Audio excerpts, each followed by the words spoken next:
말씀을 통해서 우리가 그리스도를 대신하여 사신이 되었다 그랬습니다. 바울은 성도들을 그리스도를 대신하는 사신이 되어서 세상 사람들을 하나님과 화목하게 하는 영광스러운 직분으로 부름을 받았다고 성도들을 정체성을 소개합니다. 그렇다면 부모는 누구냐면 그리스도를 대신하여 자녀들을 하나님과 화목하게 하는 영광스러운 부르심으로 초대된 사람들입니다. 그리스도를 대신한다는 뜻은 그리스도가 하셨던 세 가지 임무, 선지자, 제사장, 왕의 역할을 함으로 자녀들이 하나님께로 화목하게 하는 청지기로 사는 것이지요. 여러분, 이 영광스러운 취소할 수 없는 부모의 정체성을 우리는 평생 배워가야 합니다. 오늘은 부모로서 선지자의 역할을 어떻게 할 것인지 나누려고 합니다. 선지자의 역할은 가르치는 사명인데, 그렇다면 선지자로서 가르침의 목표가 무엇인지 알아야 하겠고, 선지자가 가르칠 때 무엇을 가르칠 것이냐, 가르침의 내용을 알아야 하고, 그리고 어떻게 부모는 선지자로서 가르칠 것인지, 어떻게 가르칠 것인지 이 또한 확인할 수 있어야 하지요. 그래서 마지막에는 부모가 기억해야 되는, 가르침에 기억해야 되는 한 세 가지를 살펴보려고 합니다. 그렇다면 가르침의 목표가 무엇입니까? 오늘 바울은 말씀에서 분명히 부모에게 목표가 무엇인지를 알려주고 있어요. 디모데후서 3장 14절에 너는 배우고 확실한 일에 거하라. 디모데야, 내가 누구에게서 배운 것을 알며 또 어려서부터 성경을 알았나니 성경은 능히 너로 하여금 예수 그리스도 안에 있는 믿음을 통하여 구원에 이르는 지혜가 있게 한다. 보세요. 디모데는 누구에게서 배웠습니까? 어렸을 때부터 부모로부터 배웠습니다. 디모데의 부모는 알았습니다. 자녀 양육의 목표가 무엇인지 알았어요. 성경을 가르침으로 자녀 디모데를 구원에 이르게 하는 지혜를 주는 거라는 것을 알았습니다. 디모데의 어머니 유니게와 외할머니 로이스는 성경을 통하여 디모데를 가르쳤어요. 그리고 두 번째 목적은 16절에 성경을 가르침으로 하나님의 사람으로 온전케 해서 그 사람이 모든 선한 일을 행할 수 있도록 갖추도록 성경으로 가르쳤습니다. 부모이시지요. 여러분들이 가르치는 목표가 무엇입니까? 자녀의 재능을 조기에 발견해서 좋은 대학, 좋은 직장에 보내어서 성공한 사람 만들기, 인정받는 실력 있는 사람 만들기 위해서 자녀를 가르칩니까? 착한 사람 만들기, 윤리적인 사람 만들기, 손가락질 받지 않는 사람 만들기가 목표입니까? 이런 목표는 세상 사람들, 세상의 부모들이 가지고 있는 대부분의 목표이지요. 그런데 그리스도인 부모라면 아셔야 돼요. 그와 같은 목표는 작고 초라하고 땅 수준이라는 걸 알아야 돼요. 이 말을 잘 이해하셔야 돼요. 도덕적이고 윤리적이고 실력 있는 사람의 비전은 너무 좁아요. 그리스도인 부모의 비전은 보십시오. 영원한 구원에 이르도록 가르치는 것이고, 영원한 구원 스케일이 다르지요?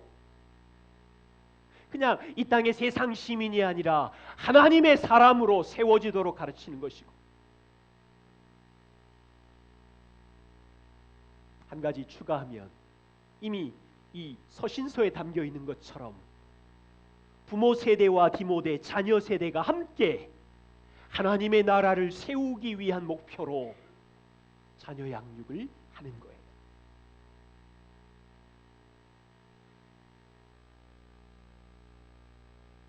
선지자로 부름을 받은 부모 여러분, 무엇을 가르칠까요? 가르침의 내용을 아십니까? 먼저는 성경과 교리를 가르쳐야 돼요. 왜 그렇습니까? 우리는 세상의 시민, 수학영어, 국사, 과학 정도가 아니라 영혼을 준비시키는 사람으로 자녀를 양육하기에 성경과 교리를 가르치는 일이 중요해요. 보세요. 디모데의 부모는 성경으로 자녀 디모데를 교훈했고 책망했고 바르게 했고 의로 교육했습니다. 그랬더니 어떤 결과가 나왔어요? 디모데를 구원으로 이끌었으며 디모데가 날마다 하나님의 사람으로 세워졌으며 지금은 바울과 함께 교회를 섬기며 하나님의 나라를 세워가고 있잖아요. 와우! 이것이 가능했던 이유는 어디서부터 출발된 거예요? 어려서부터 누구에게 배웠으며 부모의 마음으로부터 출발했다고요. 어머니 유니게로부터, 외할머니 로이스로부터.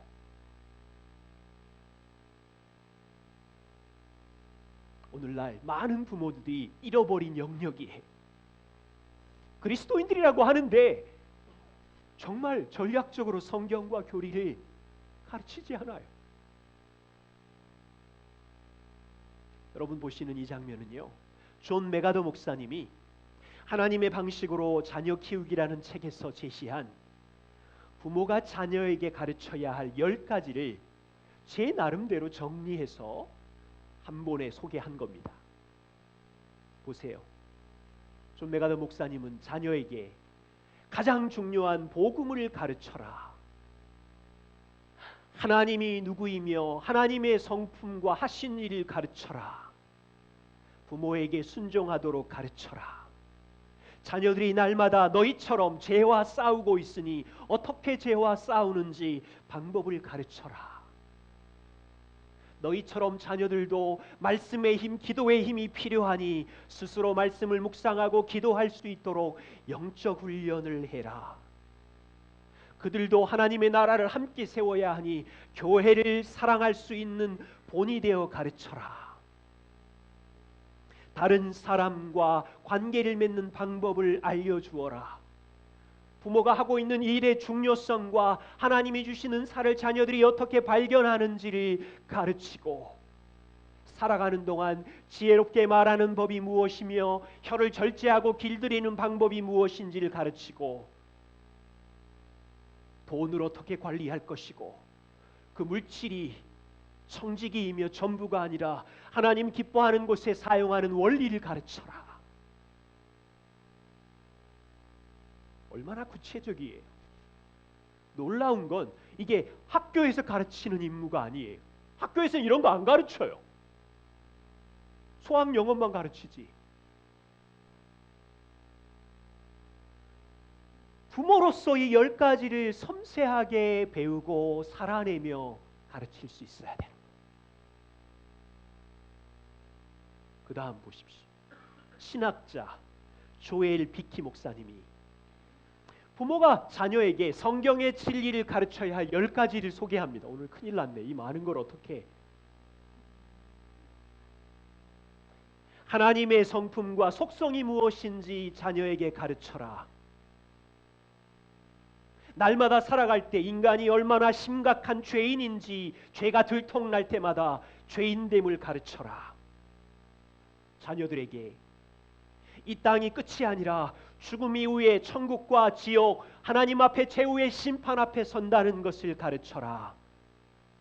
이 땅을 사는 동안 도덕법과 십계명이 무엇인지를 가르쳐야 십계명의 율법을 어겼을 때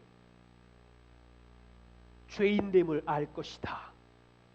그래야 거듭남의 필요성을 알 것이며 구원이 무엇인지를 가르칠 수 있을 것이고, 구원의 필요성을 알아야 예수 그리스도가 누구인지를 가르칠 수 있을 것이고, 구원의 필요성을 알아야 그리스도께서 하신 십자가의 능력이 무엇이며 그분의 완전한 삶이 무엇인지 가르칠 수 있을 것이고,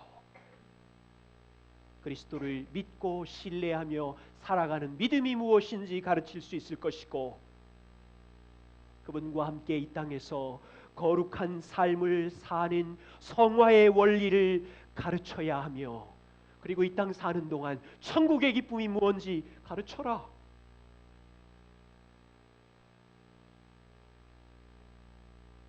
여러분, 얼마나 구체적이에요? 놀라움은 교회가 가르치지만 부모의 사명이라는 거예요. 부모 여러분, 제가 한번 여러분 질문해 보세요. 조금 전에 보여드린 그 10가지와 이 10가지를 한두 번이라도 되뇌어서 아이들하고 얘기해 본 적 있으세요? 그냥 밥 먹어라, 일로 안 오나, 공부 잘했냐, 교회 가자, 그런 말 하지만 보세요. 함께 나누고 싶은 이런 마음이에요. 선지자로서 이 모든 것을 제가 급하게 말씀드렸지만 그냥 요약하면 이렇습니다. 성경의 하나님의 마음과 지혜를 가르치는 것이고, 성경을 주제별로 요약해 놓은 교리, 조직신학, 좀 쉽게 풀어 쓴 교리문답, 성경과 교리를 가르치라는 의미입니다.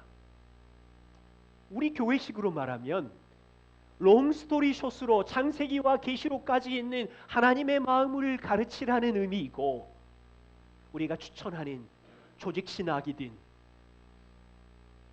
청소년들에게 가르쳐야 되는 교리교실이든 여러분들이 즐겨 쓰는 웨스트민스터의 교리문답이든 이 성경과 교리를 균형 있게 가르치는 부모가 되라는 뜻이지요.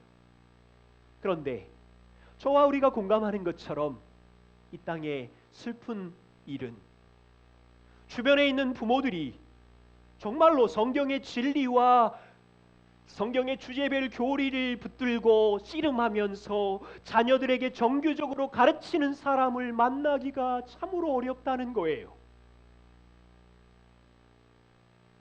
제가 지난 6년, 7년 기억하기는 참으로 자주 이런 말씀을 드렸지만, 모두 다 자녀들이 성공하기를 원하고 잘 되기를 원하는 땅 수준, 초라한 수준, 바쁘다는 이유로 그냥 국어, 영어, 수학, 과학 잘해서 실력 있게 성공만이라도 해라 정도, 도덕적이고 착한 사람 되면 만족, 꿈이 너무 작아요. 제가 볼 땐 그래요. 정말 영원히 있다고 믿는다면, 정말 하나님이 살아서 내가 자녀로 산다는 것을 믿는다면, 이것이 더 고상하고 고급한 삶이라는 것을 안다면, 여러분, 바울과 존 메가더와 조엘 비키 목사님이 말씀하신 것처럼 구원의 진리와 하나님의 사람으로 이 땅에서 온전케 하는 위대한 가르침을 품는 부모로 성장해 가야 되는 거죠. 어쩌면 오늘날의 많은 그리스도인 부모님들이 구원의 진리를 어쩌면 잘 모르고 있는 거 아닐까? 가르칠 게 없는 거예요. 너무 얕은 수준으로 이해하고 있어서, 어쩌면 오늘날의 부모님들이 하나님 사람으로서 온전한 삶으로 이 땅을 사는 것이 얼마나 고상하고 얼마나 수준 높고 얼마나 영광스러운지 본인도 잘 몰라서 못 가르치는 건지. 보세요. 바울이 지금 너는 배우고 확신한 일에 거하라, 바울이 말한 것처럼 부모인 우리가 먼저 성경의 진리를 배우고 확실한 일에 거해야 하는 거죠. 저는 여러분과 도전하고 싶어요. 이제 시작이잖아요.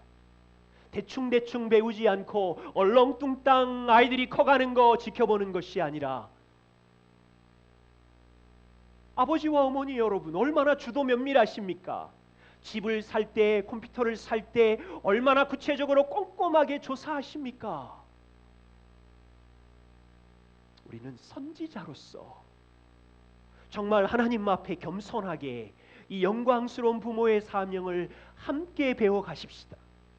화이팅 하면서 같이 배워가는 거예요.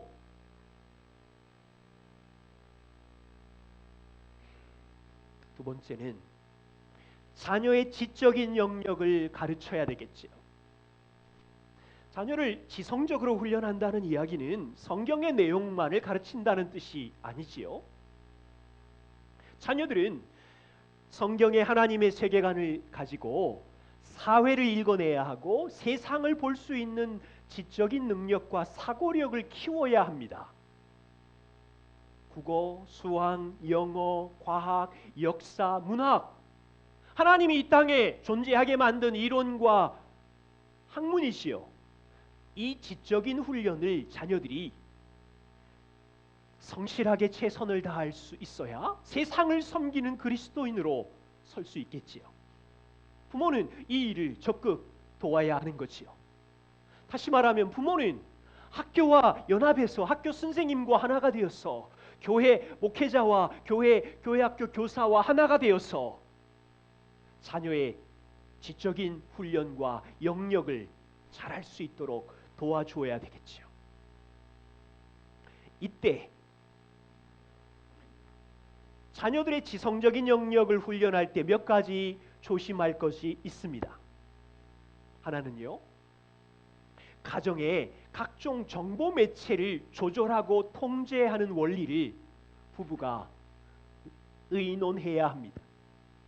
가능하면 어릴 때부터 텔레비전을 비롯한 컴퓨터, 비디오 게임, 만화, 영화, SNS 등의 매체를 통제하고 조절하도록 도와줘야 됩니다. 여러분, 신문만 조금 클릭해 보시면 구글 직원이랄지 IT 직원들은 중학교 3학년 때까지 인터넷과 스마트폰을 주지 않는데요. 참 이상하지요? 아이들은 밥과 야채보다 아이스크림과 사탕과 초콜릿과 과자를 얼마나 좋아하는지요. 저처럼 저도 좋아해요. 그런데 문제는요, 이런 인스턴트 식품을 많이 먹어 배가 부르면 좋은 음식을 먹고 싶지 않아요. 지식 습득도 이와 같거든요. 자녀들이 이 현란한 영상과 컴퓨터에 노출이 되면 정작 배워야 되는 좋은 지식에 대한 정보들을 싫어해요. 이미 이쪽으로 벌써 관심이 쏠려 있기 때문에.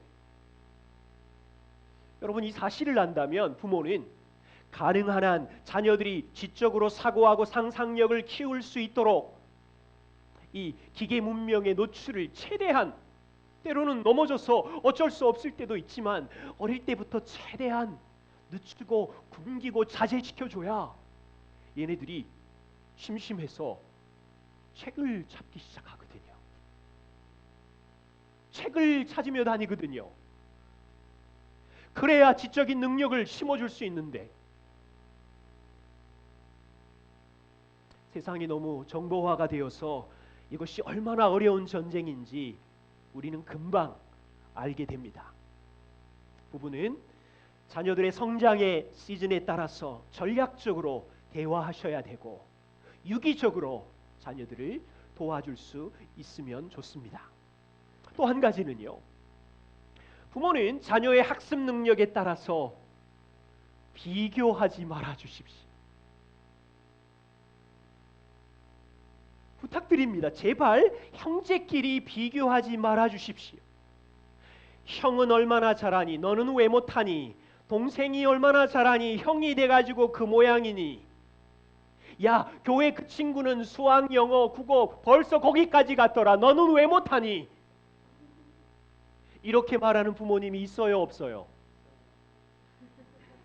자녀들 여러분, 이렇게 말하는 엄마 아빠가 있어요 없어요?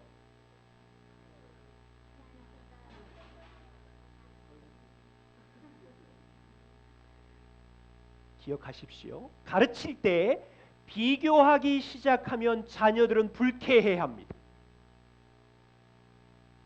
자녀들은 그런 비교와 위협의 말을 마음이 아프지만 결코 잊어버리지 않습니다. 상처로 남겨져 있습니다. 제가 왜 잘하냐면 그런 유혹을 날마다 갖고 있었기 때문에. 자녀들의 학습 능력은 저마다 다른데 존귀한 형상인데 학습의 성취로 형제끼리 비교하고 교회 친구랑 비교하고 친척 누구랑 비교하고 부탁드립니다. 비교를 멈추어 주십시오. 존귀한 자녀로 배워갈 수 있도록 도와주십시오. 또 하나는 자녀들의 학습 능력에 따라 아이들이 잘했을 때 우월감에 빠지지 않도록, 못했을 때 열등감에 빠지지 않도록 도와주는 겁니다. 자녀들이 높은 점수를 받았다고 그 점수를 가지고 어깨에 힘주고 우월감을 갖고 교만하지 않도록 도와줘야 돼요.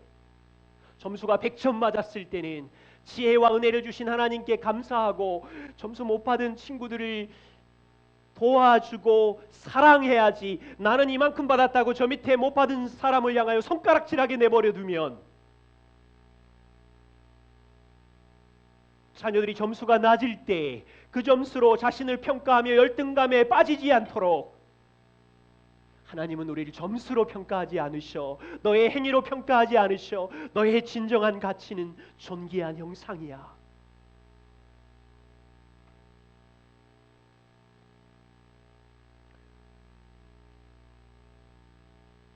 세 번째는 사회적인 관계를 훈련해야 합니다. 자녀들은 금방 사회로 나갑니다. 아니, 어릴 때도 이미 다른 사람과의 관계, 사회 안에서 사람들을 어떻게 만나고 어떻게 교제해야 되는지를 배우고 있습니다. 부모는 우리의 자녀들이 어릴 때부터 다른 사람을 어떻게 섬김으로 하나님께 영광이 되는지 가르치는 부르심을 받았습니다. 베드로전서 2장 17절에 무사람을 공경하라 이런 표현이 있죠. 자녀들은 모든 사람을 존경할 수 있도록, 공경할 수 있도록 부모는 가르쳐야 합니다. 하루에도 일상의 삶에서 누구를 만납니까? 아파트 관리인을 만날 때 공경하며 인사하도록, 택배 아저씨를 만날 때 친절하도록, 음식점 직원들을 만날 때 공손한 태도로 말하도록 가르치는 일은 중요한 신앙인의 자세입니다. 오늘 아침 말씀 받니?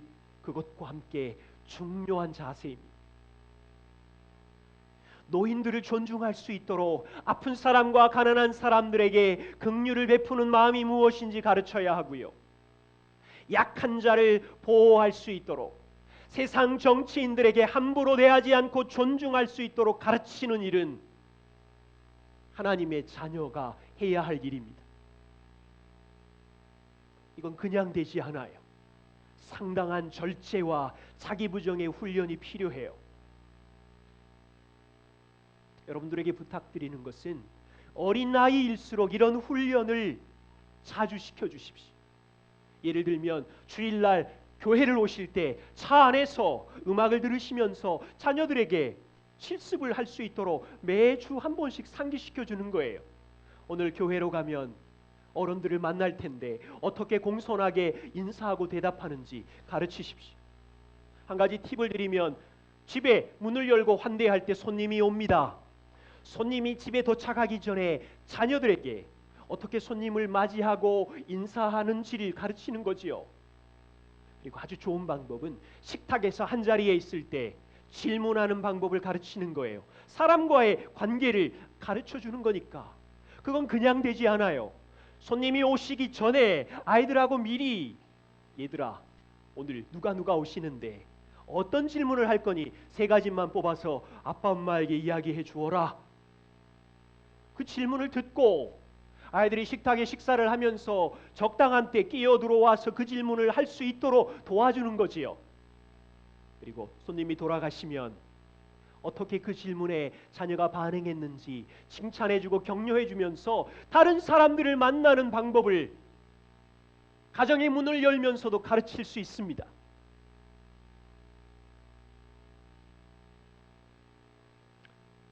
우리는 자녀들을 어떤 자녀로 키우기 원하십니까? 온통 성경에 능통하고 영성만 강한 자녀이기를 원하세요? 말씀이 최고야. 말씀 암송 저 마가복음도 다 시켜보고 산상수훈도 다 해봤거든요. 기도의 대장인 아이들 좋아요. 예배 출석, 기도, 성경, 성경 암송 다 좋지만 그 아이들이 집안에서 여전히 이기적이고 여전히 싸우고 자기 중심적이고 이웃을 전혀 배려하지 않고 친절과 온유가 뭔지 모르고 나누지 않아요. 이건 아니잖아요. 성경을 암송함으로 예배를 드림으로 다른 사람과 온유하며 친절하며 배려할 수 있는 사람 필요하지요. 단순히 지성만 강한 아이인가요? 수학 능력 전국 모의고사 1등, 영어 경시 1등 이런 지성이 발달한 아이 감사하고 좋은 일이지만 위험해요. 성품과 하나님을 아는 은혜가 없으면. 부모인 우리의 소망은 영성과 인성과 지성의 균형을 소유한 자녀를 키우기를 원하죠. 다른 말로 풀어서 말씀드리면 하나님과의 관계가 건강한 아이로 성장하고 세상을 섬길 수 있는 지적인 능력을 소유한 자녀이기를 원하고 어떤 사람과도 친절하며 사랑하고 섬길 수 있는 관계적인 사람이지요. 그것을 바울은 디모데후서 3장 17절에서 하나님의 사람으로 온전하게 해서 모든 일을 선한 일을 행할 수 있는 능력을 갖출 수 있도록 이렇게 표현한 거예요. 부모의 책임이 얼마나 영광스럽습니까?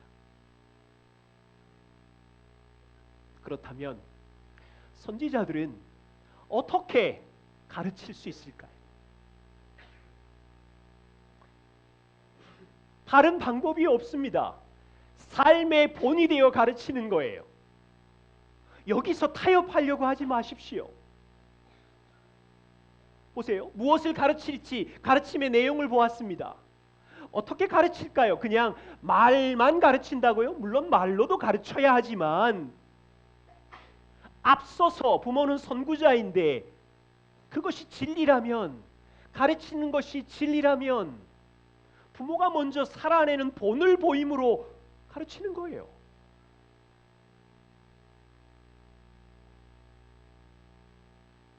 몇 년 전에 저희 집에 한 아들이 바이올린, 첼로, 악기 수리를 배울 때 일입니다. 악기를 수리할 때 선생님께서 악기 수리의 가장 기본이 되는 기술은 대패로 나무를 깎을 때 깎는 면이 편편한 평면이 되는 기술이라고 했어요. 왜냐하면 악기를 수리할 때 평면으로 깎아야 그 다음 무엇을 붙였을 때 그 틈 사이에 습기가 차지 않아서 수리가 잘 된 거래요. 그래서 선생님께서 나무의 대패를 가지고 몇 번 밀면서 정밀자를 가지고 학생들에게 봐라 그러고 깎은 나무면이 평면인 것을 보여준 후에 학생들에게 자 이렇게 하는 거야. 너희들도 해봐. 그때 민구가 얘기해버렸네. 민구가 이 정도쯤이야. 나는 30분이면 할 수 있어요 라고 해서 열심히 30분을 밀었대요. 놀라운 일은 3시간 동안 열심히 대피질을 하고 선생님한테 좀 봐주세요 그랬더니 불합격. 그 아들이 몇 시간 만에 나무의 평면을 깎았을까요? 무려 15시간 깎으면서 수천 번 대패질을 하고 나서야 선생님은 몇 번 쓱쓱쓱 하면 평면이 되는데, 그러고 나서 선생님께서 말씀하시기를 괜찮아. 어떤 사람은 20시간, 30시간도 걸리더라. 제가 이 사건을 붙들고 이런 배움과 도전이 있었어요. 선생님이 먼저 본을 보이고 가르치는 것이 진정한 배움이구나. 세상 이치를 살펴보았어요. 축구도, 야구도, 수영도, 미술도, 음악도 모두 다 선생님이 먼저 본을 보이고 제자들이 배웠어요. 물론 교실에서 말론만 가르치는 몇 가지는 있지만, 그런데 왜 교회 연장이 교실에서만 가르치지? 말론만 가르치지? 저는 이 질문을 10년 동안 가지고 있었어요. 축구 코치는 강당에서만 가르치는 것이 아니라 운동장에서 직접 슛을 쏘면서 본이 되어서 가르쳤어요. 수영 코치는 수영장에서 물살을 가르면서 본이 되어서 가르쳤어요. 음악 코치도 직접 연주하며 제자들을 가르쳤어요. 그런데 왜 부모는 말로만 가르치려 그럴까? 왜 책으로 교실에서만 가르치려 그럴까?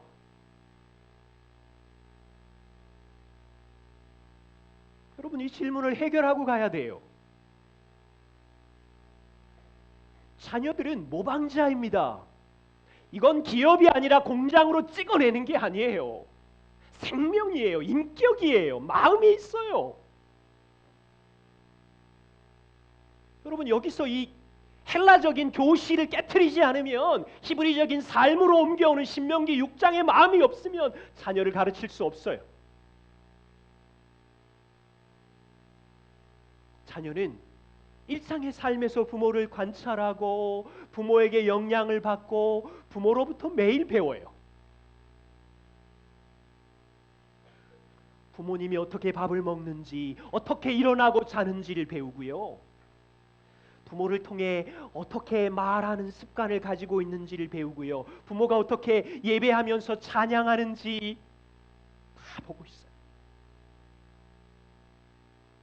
부모가 얼마나 하나님의 말씀을 하루를 시작할 때 소중하게 여기는지, 부모가 어떻게 교회에 와서 기쁨으로 섬기는지, 억지로 섬기는지 보고 있어요. 자녀들은 부모님이 어떻게 교회 공동체 지체들을 생각하고 대화하는지를 배우고 있고요. 어떻게 죄를 고백하며 용서를 구하는지를 배우고 있고요. 어떻게 다른 사람의 약함을 용납하고 수용하며 함께 길을 걸어가는지를 배우고 있고요. 자녀들은 부모가 어떻게 분노를 하며 분노를 절제하며 게으름을 어떻게 이겨내는지를 배우고 있고요. 더 할까요? 어떻게 부모가 시간을 관리하는지, 어떻게 부모가 재정을 사용하는지를 배우고 있고요.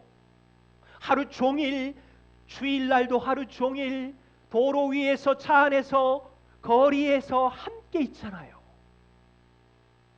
모든 삶의 순간이 삶으로 자녀들에게 가르치는 시간이에요. 이뿐 아니에요. 부모는 자녀들에게 결혼 생활이 얼마나 행복한지 본이 되어서 지금 여러분들이 가르치고 있는 중이에요. 여러분, 자녀들에게 이렇게 자주 말하세요. 얘들아, 우리 엄마랑 나랑 결혼 생활이 얼마나 행복한 줄 아니? 아빠를 봐라, 엄마를 봐라. 아무리 말해도 걔네들은 다 평가하고 있을 거예요. 행복하지도 않는데 뭐 이러고 있는지, 아니면 아이들이 마음을 다해서 맞아요, 엄마 아빠는 정말 못 말리는 닭살이에요, 그러는지 삶으로 배웠거든요.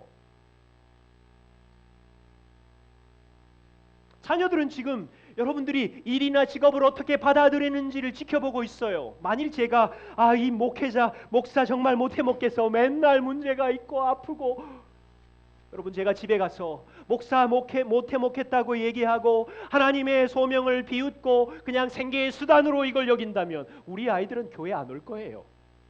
지금도 힘든데.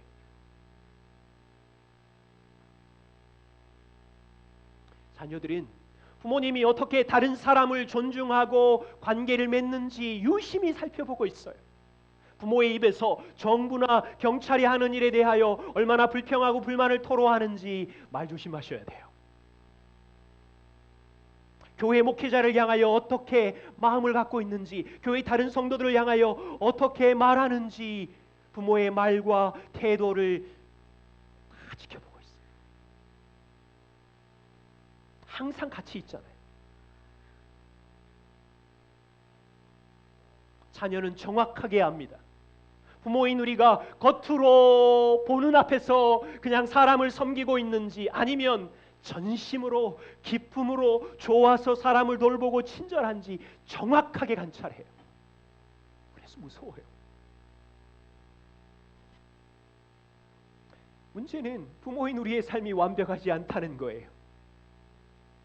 저를 포함하여 우리는 자녀 앞에 결함을 가진 부모로 항상 발견되지요. 그런데 하나님이 우리에게, 자녀에게 가장 큰 영향력을 끼칠 수 있는 부모의 영광스러운 부르심으로 불러주셨어요. 두 가지를 기억하세요. 선지자로 가르치기 위해서는 가르침, 이 내용이 명확해야 되고요. 뭘로 어떻게 가르칠 거냐? 삶으로 가르치는 거예요. 다른 방법 없어요. 말로 가르치지만 삶으로 본이 되지 않으면,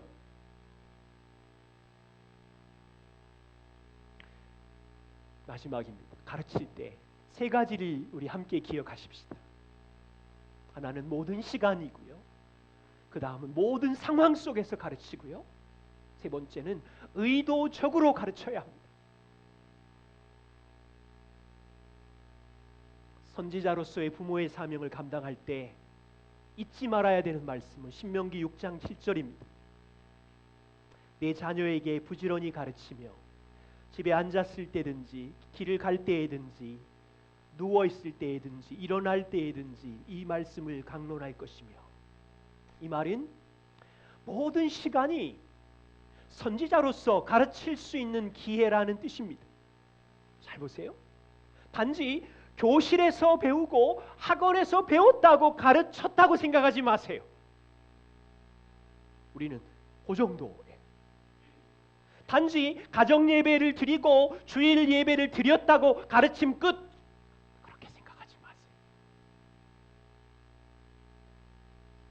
집에 앉았을 때든지 길에 행할 때든지 누웠을 때든지 자동차 운전을 할 때든지 언제든지 하나님의 말씀을 가르칠 기회라고요. 모든 시간이 영광의 하나님을 가르칠 수 있는 시간이에요. 두 번째는 모든 상황이 자녀를 구원으로 이끌고 하나님의 사람으로 세울 수 있는 가르침의 기회라는 걸 기억하세요. 모든 상황이. 일반적으로 부모님들은 어떻게 생각하냐면, 좋은 이야기, 가정 예배, 평안한 시간, 조용한 시간, 일이 잘 될 때 가르침의 기회라고 생각하는데, 제가 자녀 양육을 해보니까 그것도 맞지만 오히려 아이들이 형제와 싸울 때 화해를 가르칠 수 있는 절호의 기회이고요. 서로가 심각한 말로 정죄하고 분노하고 원망할 때 가르칠 수 있는 상황이고요. 학교에서 점수가 좋을 때도 교만하지 마, 우월감에 빠지지 마, 가르칠 기회이지만 점수가 엉망일 때도 괜찮아, 정체성은 흔들리지 않는 거야, 가르칠 수 있는 기회이고요. 아이들이 자기 뜻대로 무엇인가를 얻지 못했을 때, 와, 가르칠 수 있는 기회예요. 아이들이 병원에 입원했을 때 건강을 주시는 하나님을 가르칠 수 있는 기회이고, 친구에게 배신을 당했을 때 하나님은 너를 배신하지 않으셔. 일이 형통할 때만이 아니라 여러분 인생에 일이 꼬였을 때, 제 뜻대로 되지 않을 때 하나님의 주권을 가르칠 수 있는 기회라고요. 모든 상황이. 만일 부모인 우리가 모든 시간과 상황 속에서 복음과 성경으로 사는 걸 가르치고 싶은데 가르치지 못했어요. 분노하고 짜증 부리고 막 집어던지고 깨부셨어요. 너무너무 좋은 기회지요. 얼마나 좋은 기회예요. 옛날 우리의 모습은 구석으로 도망가고 피했지만, 그때야말로 얘야, 우리가 얼마나 심각한 죄인인지 아니? 우리가 얼마나 복음으로 용서받고 용납받은 기회인 줄 아니? 하나님의 은혜가 엄마도 필요하고 너도 필요하지. 저는 이걸 몇 번 경험했어요. 그러면서 우리 가정 안에 복음을 이해함이 자라고, 하나님의 사랑의 넓이와 깊이를 더 많이 누리고,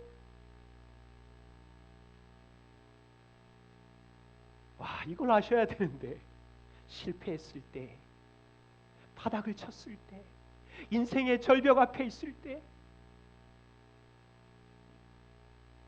모든 순간이 우리의 모든 죄가 십자가에 처리된 것을 알게 되는 날로 바뀔 수 있고, 모든 상황이 우리의 행위와 성취를 자랑하는 것이 아니라 주님이 행하신 의를 자랑하는 기회가 되는 거고, 이걸 알아야 자유함이 있어요. 세 번째 기억하실 것은요, 의도적으로 가르쳐야 돼요. 왜냐하면 세상의 문화를 잘 보시면 세상 가치를 쉬지 않고 무분별하게 그냥 막 주입하고 있어요. 그런데 그냥 막 주입하는 게 아니에요. 세상의 텔레비와 인터넷 전문가들은, 영화와 광고주들은 치밀한 계획을 가지고 아주 엄청난 예산을 들여서 의도적으로 그냥 막 밀어넣고 있어요. 의도적으로 재밌게 만들고, 의도적으로 자극적으로 만들고, 의도적으로 드라마 보세요. 2초 3초에 계속 장면이 바뀌어요. 눈을 뗄 수 없을 정도로. 때로는 최고 연예인들이 화려한 노래나 게임을 통해서, 반복적인 광고를 통해서 세뇌시키고, 의도적으로 욕망을 자극하고, 예쁘게 포장돼서 별거 없는데 세련되게 포장해서, 저에게 이런 마음이 드는 거예요. 부모인 우리가 이 영광스러운 부르심을 한다면 우리는 어떻게 해야 될까? 의도적으로 자녀의 구원을 위하여, 하나님의 사람으로 세우기 위하여 가르쳐야 되는 거 아닌가?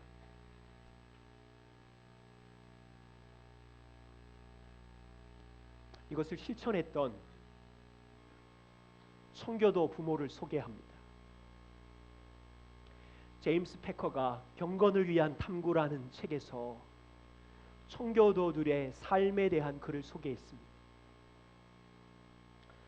청교도의 부모는, 특별히 남편의 책임은 가족을 말씀만에 거하게 하는 것이었고, 주일에 가족을 교회로 데려가고 그 가족들의 성화를 살피고 감독하고, 자녀의 잘못을 견책하고 자녀들에게 신앙을 가르쳤고, 그리고 주일날 가족 모두가 설교를 잘 이해했는지 점검하고, 이해하지 못한 부분은 차근차근 설명하며 가르쳤고, 매일매일 이리 앉아라 가정 예배를 인도하고, 하루에 2번이래요. 요즘은 상상할 수도 없는, 언제든지 무슨 일에든지 거룩함의 본을 보이며 가르쳤대요.